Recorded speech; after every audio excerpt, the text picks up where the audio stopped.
अस्सलाम वालेकुम। आज आपके साथ एक बहुत ही मज़ेदार रेसिपी शेयर करने जा रही हूँ बादामी कौरमे की।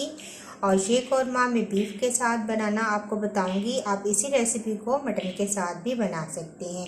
तो आइए इस रेसिपी को देखते हैं। बादामी कौरमा बनाने के लिए मैंने लिया है बीफ का गोश्त। आप इसी रेसिपी को मटन में भी बना सकते हैं। 1 किलो बीफ का गोश्त था और हड्डी वाला गोश्त लिया है मैंने। इसको मैंने बॉईल कर लिया है सिंपल नमक डालकर, और इसके अंदर मैंने और कुछ भी ऐड नहीं किया।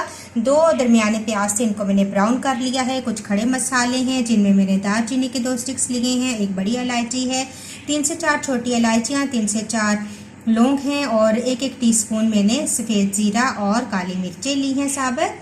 1.5 टीस्पून मैंने लिया है लाल मिर्च का पाउडर। 1 टेबल स्पून मैंने लिया है किसी भी अच्छे ब्रांड का कौरमा मसाला। 1 टेबल स्पून मैंने धनिया पाउडर लिया है और थोड़ी सी हल्दी ली है। इसके अलावा है सफ़ेद ज़ीरा, ये आखिर में तीनों चीज़ें जाएंगी। गरम मसाला है 1/2 टीस्पून और 1/4 टीस्पून मैंने लिया है जायफल और जावित्री का पाउडर, ये बिल्कुल एंड पे जाएगा। इसके अलावा बादाम है, क्योंकि बादामी कौरमा है तो बादाम तो बहुत ज़रूरी है। बादाम लिए हैं और इनको मैंने छिलका उतार के रख दिया है। साथ ही मैंने लिया है काजू का पाउडर 1 टेबल स्पून, ताकि अच्छा सा इसका टेस्ट आ जाए। 1 प्याली मैंने लिया है दही और अदरक और लहसुन का पेस्ट है 1 टेबल स्पून। तो चलिए बहुत ही मज़ेदार बादामी कौरमा की रेसिपी को देखते हैं।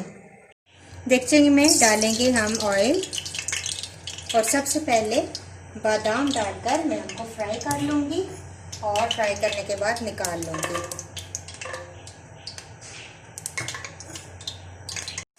तो देखिए बादाम फ्राई हो गए हैं, अब मैं इनको निकाल लूँगी। बादाम मैंने निकाल लिए हैं। आप खड़े मसाले शामिल करेंगे, इनको कड़कड़ाएंगे थोड़ा सा। बादाम फ्राई करने से इनका टेस्ट बहुत अच्छा आता है। और अब थोड़ा सा मैं इनको फ्राई करने के बाद अदरक और लहसुन डाल दूँगी। इसको भी फ्राई कर लेंगे कुछ सेकंड्स के लिए।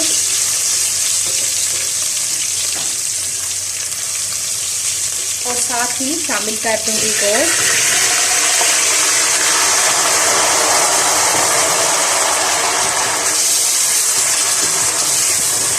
और अब हम गोश्त को थोड़ा सा भूनेंगे अदरक और लहसुन के साथ। साथ ही में शामिल कर दूंगी मसाले हमारे, नमक और तो मैंने पहले ही डाल दिया था। लाल मिर्चें हैं, कौरमा मसाला था, धनिया और थोड़ी सी हल्दी शामिल की थी। और इन मसालों के साथ अपने गोश्त को अच्छा सा भूनूंगी।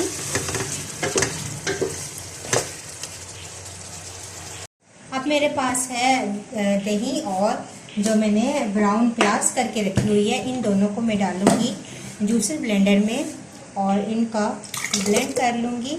इस तरीके से प्याज भी हमारी बहुत अच्छे से स्मूथ सी बन जाएगी, ब्लेंड हो जाएगी। तो फिर इसके बाद ये भी हम शामिल कर देंगे।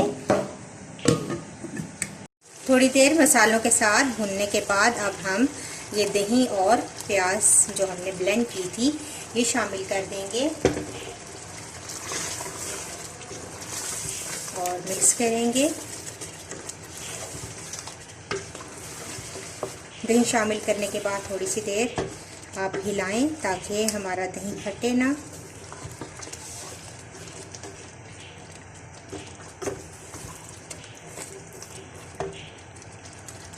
थोड़ी देर मैंने कवर कर दिया था।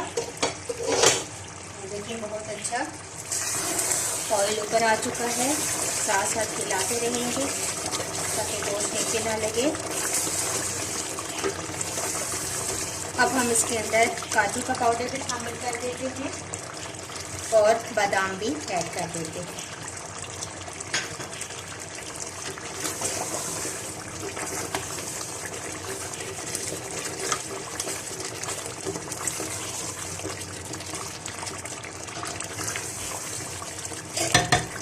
तो देखिए बहुत अच्छा कौरमा हमारा रेडी है।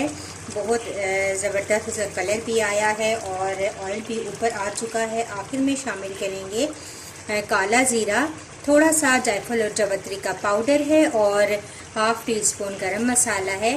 ये तीनों चीज़ें ऐड करेंगे।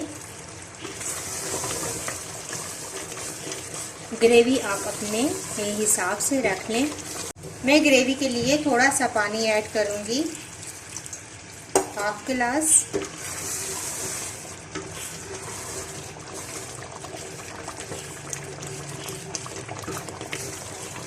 और हमारा कौरमा रेडी है। मैं इसको 2 मिनट के बाद डिश आउट कर देती हूँ। तो लीजिए, बहुत ही मज़ेदार, हमारा बहुत ही खुशबूदार बादामी कौरमा तैयार है। आप यकीन करें कि बहुत ही मज़ेदार इसकी खुशबू आ रही है और बहुत ही मज़ेदार तैयार हुआ है। आप इस रेसिपी को ज़रूर ट्राई कीजिएगा। मुझे अपना फीडबैक ज़रूर दिया करें ताकि मुझे पता चले कि मेरी बनाई हुई डिशेस आपको पसंद आ रही हैं या नहीं। तो अगर आपको मेरी ये रेसिपी अच्छी लगती है तो इसको ज़रूर लाइक कीजिएगा। इंशाल्लाह एक बहुत ही अच्छी और नई वीडियो के साथ दोबारा हाजिर होंगी। अल्लाह हाफिज़।